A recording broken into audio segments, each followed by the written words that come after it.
The Lovas killings involved the killing of 70 Croat civilian residents of the village of Lovas between 10 to 18 October 1991. During the Croatian War of Independence, the killings took place during and in the immediate aftermath of the occupation of the village by the Yugoslav People's Army supported by Croatian Serb forces and Dušan Silni paramilitaries on the 10th of October, 2 days after Croatia declared independence from Yugoslavia. The occupation occurred during the Battle of Vukovar, as the JNA sought to consolidate its control over the area surrounding the city of Vukovar. The killings and abuse of the civilian population continued until the 18th of October, when troops guarding a group of civilians forced them to walk into a minefield at gunpoint and then opened fire upon them. After the Croatian Serb forces, the JNA and the paramilitaries established the control in the village, the Croat population was required to wear white armbands and mark their houses using white sheets. The church in Lovas was torched and 261 houses were looted and destroyed, while 1,341 civilians were forced to leave the homes. The bodies of the victims were retrieved from a mass grave and 10 individual graves in 1997.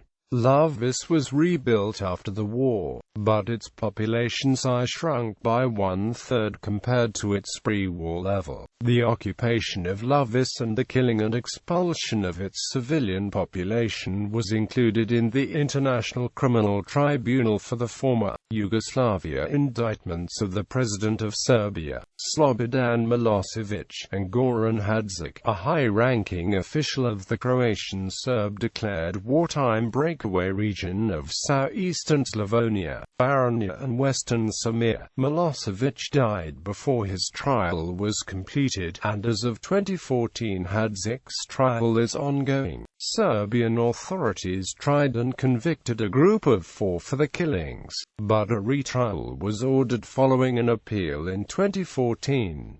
Croatia indicted 17 persons in connection with the killings, although only 2 were available to the authorities.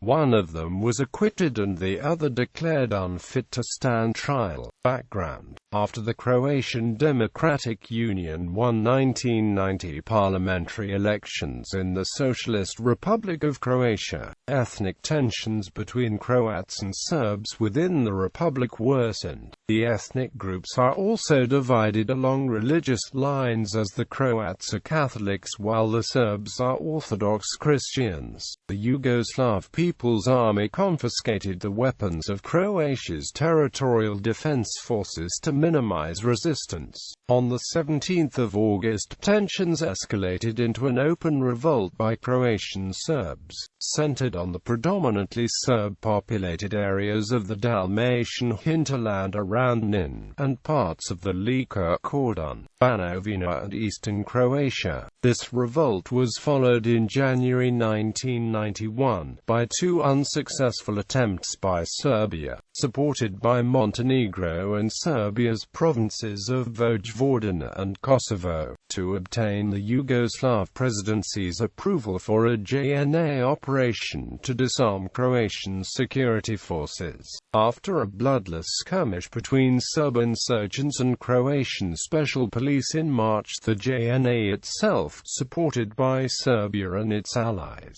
asked the federal presidency to give it wartime authorities and declare a state of emergency. The request was denied on the 15th of March, and in consequence, Serbia abandoned the goal of a more centralized Yugoslavia for that of the Greater Serbia. The leadership of the JNA, fragmented between supporters of the federal government of Ante Markovic and others aligned with Serbia since the breakup of the League of Communists of Yugoslavia in 1990, came under the control of Serbian President Slobodan Milosevic. The control shifted after Milosevic publicly declared that he no longer recognized the authority of the federal presidency and planned to establish a Serbian army which would draw JNA's Serbian personnel to the new force. The initial objective of the JNA, that of Yugoslav unity, was either abandoned or sought through support for Milosevic, even though he preferred a campaign to expand Serbia rather than to preserve Yugoslavia. The JNA equated protecting Serbs in Croatia with preservation of Yugoslavia. By summer, Milosevic had the JNA under full control through his control of the rump federal presidency and his influence over the federal defense minister and top-ranked JNA officer, General of the Army Veljko Kadijevic, and JNA Chief of Staff, Colonel General Brigaj Radzic.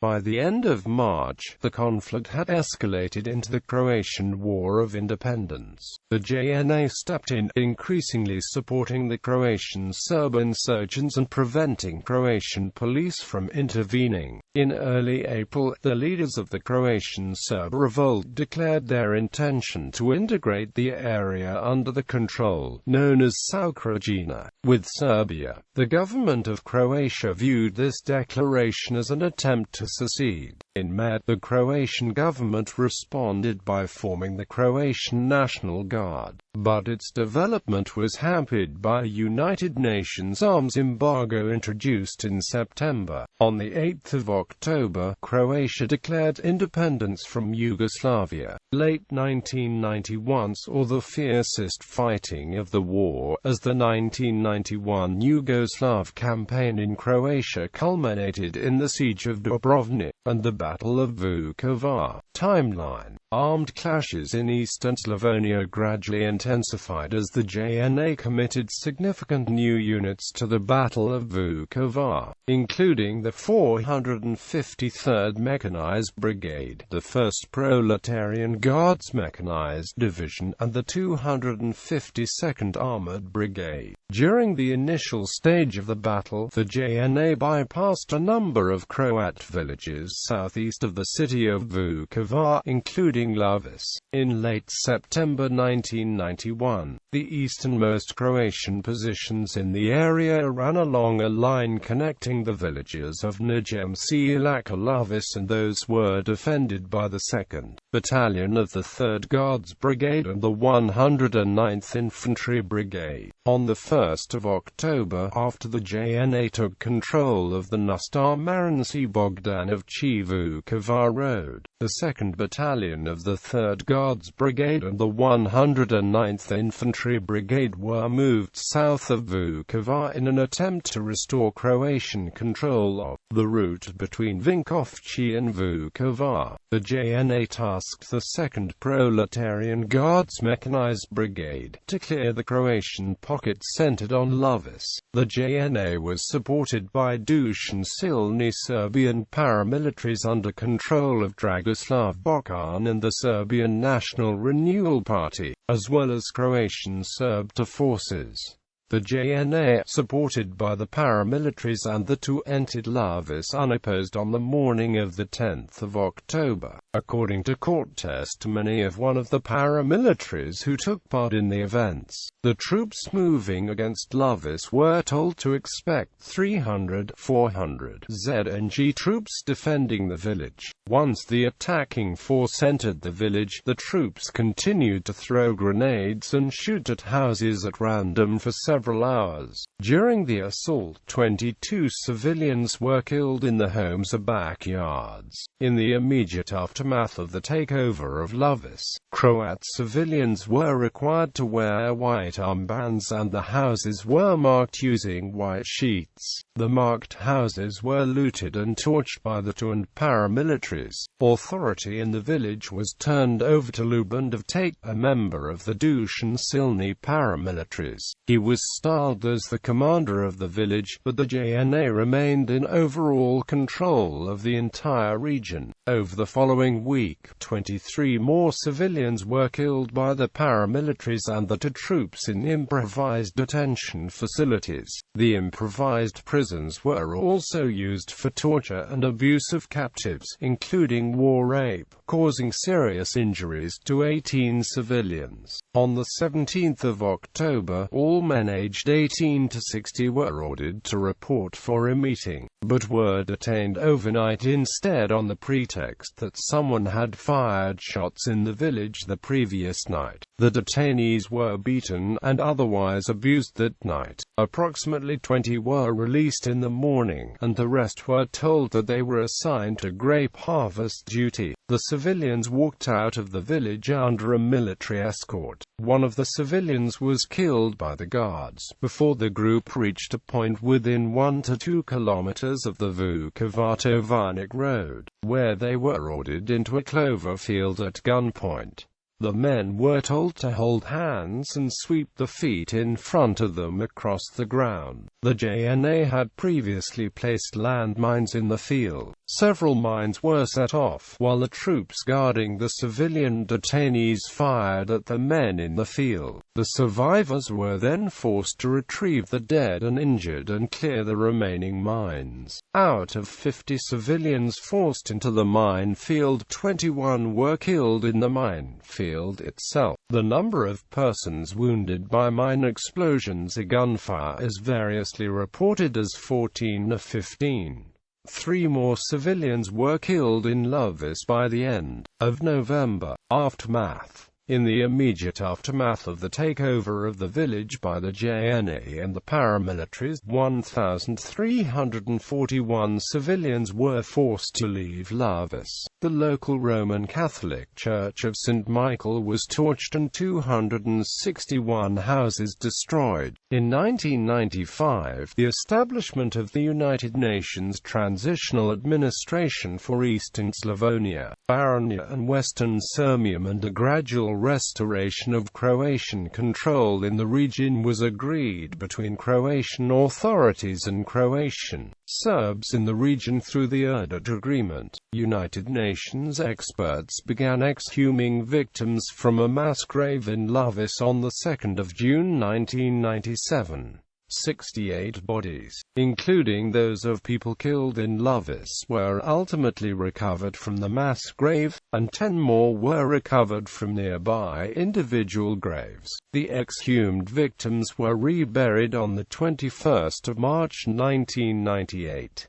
A monument to the civilian victims was erected at the site of the mass grave on the 27th of May 1999, as was a cross to mark the location of the minefield. Another mass grave containing the bodies of 6 individuals was discovered in nearby Jealous Forest, along with 3 individual graves. Similar to the other burial sites, the victims buried there included those killed in Lovas, as well as others killed elsewhere in the area. Lovas was rebuilt after the war, but its population declined by 1/3 compared to the pre-war level. The International Criminal Tribunal for the former Yugoslavia included war crimes against civilians and property committed in Lovas in October 1991. In its indictment of Milosevic, Milosevic's trial commenced on the 12th of February 2002, but Milosevic died in March 2006 before a verdict could be reached. In 1994 and 2004, Croatian authorities filed 2 separate cases against a total of 17 persons, including Dvte, and indicted them on charges of genocide and war crimes committed against the civilian population of Lovas. The group included 15 who were tried in absentia. In 2009, the process was split for Milan Tepevac and Iljevor Karpic, who were available to Croatian authorities,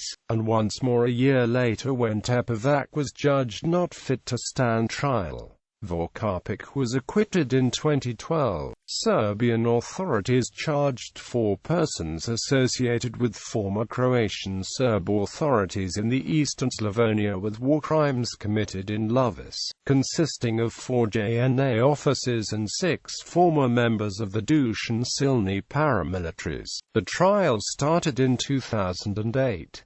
In 2012, the group was convicted of killing of 70 Croat civilians and sentenced to a total of 128 years in prison. Divtek received a prison term of 20 years, while the others received prison sentences ranging from 4 to 14 years. However, in 2014, the Court of Appeals ordered a new trial. The ICTY also indicted Goran Hadžić, the Croatian Serb political leader in the eastern Slavonia region and head of the southeastern Slavonia, Baranja and Western Samir government declared by the Croatian Serbs in the region at the time before it merged into the Republic of Serbian Krajina. The charges include war crimes of persecutions, extermination, murder, imprisonment, torture, inhumane acts and cruel treatment, deportation, forcible transfer of population, wanton destruction and plunder of property. As of March 2014, his trial, which commenced on the 16th of October 2012, is in progress.